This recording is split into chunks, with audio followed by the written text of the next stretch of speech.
beriman lakoni salah titik rumangsa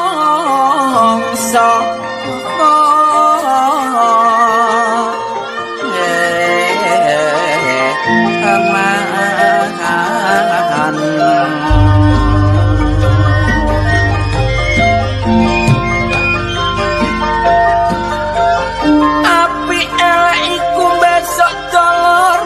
gak sampe kliwatan wong urip mono minangka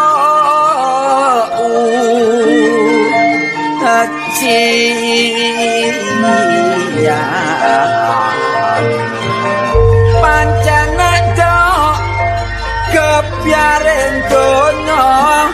sapa sing gak seneng sembarang ono tapi nek nuruti setan lali dalan sing utama bakal getun buri iku tanpa guna